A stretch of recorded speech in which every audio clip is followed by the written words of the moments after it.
કચ્છ જિલ્લામાં ધોધમાર વરસાદ વરસ્યો છે। નખત્રાણા ભુજ હાઈવે પર અનેક વાહનો જે છે તે અટવાયા છે। બસ સ્ટેશન પાસે બોકડામાં પાણીનું ભારે વહેણ જોવા મળી રહ્યું છે। બોકડાનું વહેણ શરૂ થતાં અહીં માર્ગ બંધ કરવામાં આવ્યો છે। માર્ગની બંને તરફ વાહનો અટવાયેલા જોવા મળી રહ્યા છે। એક્સક્લુઝિવ તસવીરો બસ સ્ટેશન પાસે બોકડામાં પાણીનું ભારે વહેણ અત્યારે જોવા મળી રહ્યું છે ને જેને પગલે માર્ગની બંને તરફ વાહનો જે છે તે અટવાયેલા જોવા મળી રહ્યા છે। કેટલાક વાહનો આ પાણીમાં ફસાયેલા પણ જોવા મળી રહ્યા છે। લોકો રીતસર હાલાકી ભોગવી રહ્યા છે તેવી તસવીરો અહીંયા જોવા મળી રહી છે। અલ્પેશ ગોસ્વામી વધુ માહિતી આપી રહ્યા છે। અલ્પેશ, જણાવશો શું વધુ વિગતો? અંકિત, જે રીતે વાત કરવામાં તો કચ્છમાં સતત ત્રીજા દિવસે કમોસમી વરસાદ પડ્યો છે ને નખત્રાણામાં સૌથી વધારે આજે વરસાદ પડ્યો છે, જેના કારણે લોકોને મુશ્કેલીનો સામનો કરવો પડી રહ્યો છે। બસ સ્ટેશન વિસ્તારમાં દર વર્ષે સામાન્ય વરસાદમાં પણ પાણી જી આભાર સમગ્ર માહિતી આપવા માટે।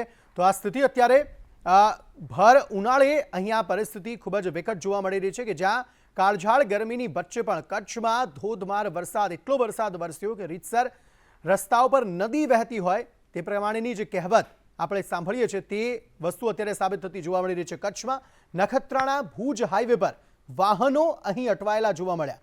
આ બોકડામાં પાણીનું ભારે વહેણ અત્યારે જોવા મળ્યું, જેના પગલે રસ્તાઓ બંધ થઈ ગયા છે અને વાહન ચાલકો અહીં અટવાયેલા જોવા મળ્યા।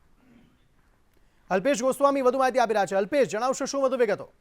અંકિત, જે રીતે હવામાન વિભાગ દ્વારા આગાહી કરવામાં આવી છે તે મુજબ કચ્છમાં છેલ્લા 3 દિવસની કમોસમી વરસાદ પડી રહ્યો છે ને નખત્રાણામાં આજે સૌથી વધારે વરસાદ પડ્યો છે, જેના કારણે લોકોને હાલાકીનો સામનો કરવો પડી રહ્યો છે। નખત્રાણાના બસ સ્ટેશન વિસ્તારમાં આમ તો સામાન્ય વરસાદ પડે તો પણ ત્યાં પાણી ભરાતા હોય છે, જેના કારણે લોકોને મુશ્કેલીનો સામનો કરવો પડતો હોય છે। અત્યારે પણ જે રીતે દ્રશ્યોમાં જોઈ શકાય છે તે પ્રમાણે બસ સ્ટેશન વિસ્તારની અંદર પાણી ભરાયા છે, જેના કારણે બંને સાઈડ વાહન ચાલકો છે તેમને ઊભા રાખવાની ફરજ પડી છે। પાણી ઓસર્યા બાદ તમામ વાહન ચાલકો છે તે અહીંથી રાબેતા મુજબ પસાર થઈ શકશે, પરંતુ જે રીતે અત્યારે કમોસમી વરસાદ થયો છે તેના કારણે કંઈક ને કંઈક લોકોને મુશ્કેલીનો સામનો કરવો પડી રહ્યો છે। નખત્રાણા તાલુકાના ગ્રામ્ય વિસ્તારમાં કમોસમી વરસાદ પડ્યો છે, કરા સાથે વરસાદ પડ્યો છે, તેના જ કારણે કેરીના પાકમાં પણ એક મોટું નુકસાન જવાની ભીતિ હાલ ખેડૂતોને સતાવી રહી છે। આભાર સમગ્ર માહિતી આપવા માટે।